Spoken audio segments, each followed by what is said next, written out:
When she whispered, "This is wrong," the space between us felt like a storm, and my next words changed everything. The library was almost empty when I wandered in that Sunday afternoon. Dust motes drifted like lazy constellations in the tall windows, and the hush felt deeper than silence, the kind you only find where thousands of stories are asleep on shelves. At a corner table sat a woman with dark hair pinned loosely at her nape. She looked up only briefly when I entered, then back to the open notebook in front of her. A thin line of sunlight caught the edge of her cheekbone. She was maybe twice my age, but carried it like a dancer carries posture, with grace you can't fake. I should have walked on. Instead, I found myself pulling a book from the nearest shelf and sitting at the table opposite her. The book's title blurred. All I noticed was the faint scent of rain on her coat, and the way her fingers held a fountain pen as if it were a brush. Minutes passed. She shifted, pushing a stray lock of hair from her face. It slipped back. Without thinking, I reached out lightly. "May I?" I asked. My voice was barely more than breath. She froze, then gave a small nod. My fingers brushed her hair away. It felt like silk warmed by sunlight. A simple, human gesture, yet the air between us thickened with something unspoken. She closed her eyes for a second, then laughed softly. "This is wrong," she murmured, half to herself. I lowered my hand, but left it resting on the table close to hers. "Then why," I said quietly, "does it feel so right?" Her pen trembled slightly against the paper. She looked at me, and I saw both amusement and a flash of fear. "People will talk," she said. I shrugged, though my heart pounded. "People always do. We're just two strangers in a library. Nothing scandalous about that." A beat of silence. Then she reached out, her fingertips brushing mine. A touch so light it could have been an accident. It wasn't. It carried the weight of a door opening. "I come here to be alone," she said. "To think. Maybe that's why I came here too," I replied. "But it seems we've both been interrupted." She smiled, the kind of smile that's half invitation, half warning. "One page at a time," she said softly, as if setting a rule. "No rushing." "One page at a time," I echoed. The library's clock chimed. She closed her notebook and stood. Before leaving, she placed a small folded note on my book. When I opened it after she'd gone, it simply read, "Same table next Sunday." I sat back, staring at the empty chair where she'd been. The sunlight had shifted, but the warmth of her brief touch still lingered on my fingers. The following Sunday was brighter, almost spring-like, the air carrying a hint of warmth after weeks of drizzle. I arrived at the little cafe across from the library a few minutes early. Its windows were fogged from the morning crowd, but the back tables were quiet. I chose one by the window where I could watch the street and tried not to check my phone too often. When she walked in, the doorbell gave a soft chime. She wore a simple slate blue coat and had her hair loose this time. Sunlight caught in it as she unwound her scarf. She spotted me, hesitated for a heartbeat, then offered a small, uncertain smile. That single pause felt like a whole conversation. "I wasn't sure you'd come," I said as she slid into the seat opposite me. "I wasn't sure either," she admitted. Her voice was gentle, but her hands were restless, smoothing the edge of a paper napkin. This felt impulsive. I nodded. "We can leave anytime. No rules, but our own." She studied me, as if weighing whether to trust that. A barista brought us 2 cups of coffee. The warmth of the mug steadied her hands. Steam curled between us like a veil. For a while we spoke of ordinary things, the novel she was reading, a weekend hike I'd taken. But underneath, tension hummed. When she laughed, her eyes softened, and she rested her chin on her hand, unconsciously. Leaning closer, I mirrored her without meaning to. The distance between us shrank until her sleeve brushed mine across the table. Neither of us moved back. "I keep telling myself this is just coffee," she said quietly. "Nothing more." "And does it feel like just coffee?" I asked. Her mouth curved, not quite a smile. "No, it doesn't." A silence stretched, but it wasn't awkward. It felt like standing on a threshold. She reached for the sugar, and her fingers grazed mine. The touch was brief but electric, not a grab, just a brush of skin that left warmth behind. I let my hand rest near hers without pushing further. The restraint felt as intimate as contact. "I'm used to being in control," she confessed. "But with you I feel younger somehow. It's unsettling." I met her eyes. "I'm not here to take control away, just to share a moment." Her shoulders eased, and she drew a slow breath. One day at a time, she murmured, echoing the library. One day at a time, I agreed. We sat like that until the crowd thinned and the cafe grew quiet again. Outside, sunlight flickered through new leaves. When she stood to leave, she touched my wrist lightly, a simple, deliberate gesture, and whispered, "Next Sunday?" I nodded. The warmth of her fingers lingered long after she'd gone, like a promise made without words. The third Sunday felt different before it even began. The air smelled of wet stone and blooming trees, and the sky was a soft, patient gray. Instead of the library or the cafe, she had written a note suggesting a walk by the river. When I arrived, she was already there, leaning against the railing, hair moving gently in the breeze. She looked up when she heard my footsteps. "I thought it might be easier to talk out here," she said. Her tone carried both relief and a trace of worry, like someone stepping onto a new bridge. I fell in beside her, keeping just enough distance to be respectful. The river moved slow and heavy, reflecting the muted sky. Birds skimmed its surface, their wings leaving fleeting ripples. For a while we said nothing. Our shoulders almost brushed as we walked. She slipped her hands into her coat pockets, and the way she glanced sideways at me made my heart pound in a quiet, steady way. There was no cafe table between us now, no stack of books, just open air. "I've been thinking about us," she began at last. "About what we're doing." I waited. Her voice was soft but clear, the way a confession sounds when it's rehearsed in someone's head before being spoken aloud.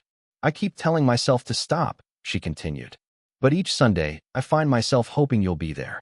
It's like some part of me doesn't want to be sensible anymore." I nodded slowly. "I think about it too.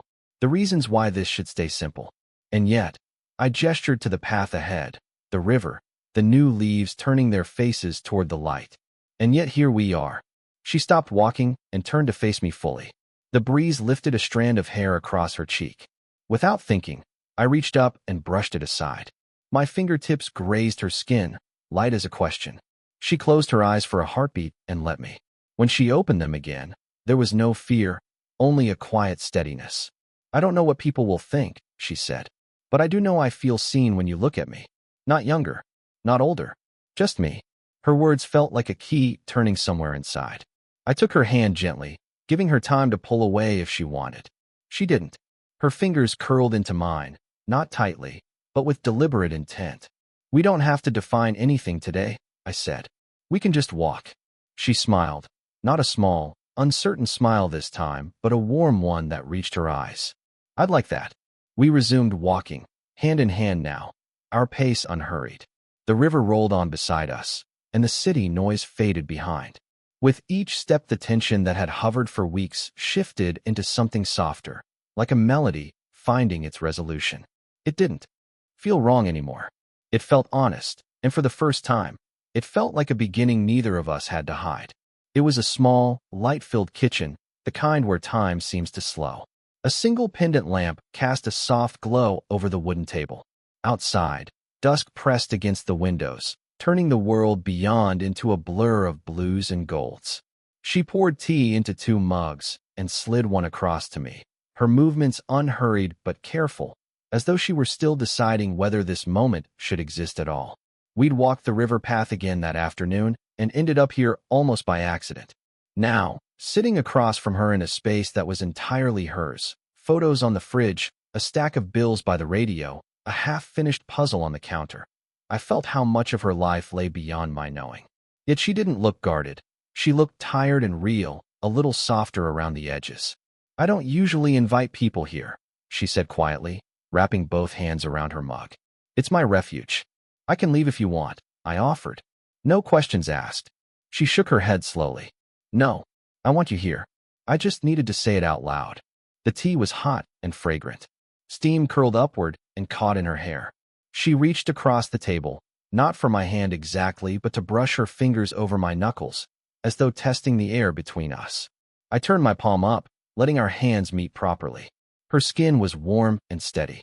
"I've been afraid," she admitted, "of being foolish, of hurting someone, of being seen as something I'm not." I nodded, squeezing her hand gently. "Me too. But every time we meet, it feels less like something to hide and more like something to learn from." Her eyes lifted to mine then, clear and searching. "What do you want from this?"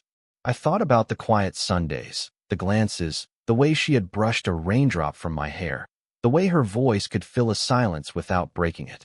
I don't know what the future looks like, I said. Honestly, I just know that right now, I want to be here, with you. For a heartbeat, she stayed very still. Then her shoulders softened, and she gave a small laugh that sounded almost like relief. One day at a time, she said, echoing our promise. One day at a time, I agreed. She stood, came around the table, and rested a hand lightly on my shoulder. I rose to meet her. For the first time, she didn't hesitate. She drew me into a slow embrace, not rushed, not hidden, and I felt her exhale against my chest. It was simple, human, and quietly profound. Outside, night settled fully, but inside her kitchen the light stayed warm. We stood together, hands linked, no longer speaking. The hush between us wasn't tension anymore. It was belonging. Whatever came next would come, but this moment was whole, honest, and real. Spring had finally settled into the city. The Sunday market by the old train station smelled of bread and fresh herbs, the air full of chatter and the occasional strum of a busker's guitar. We wandered between the stalls without an agenda, our shoulders brushing now and then as naturally as breathing.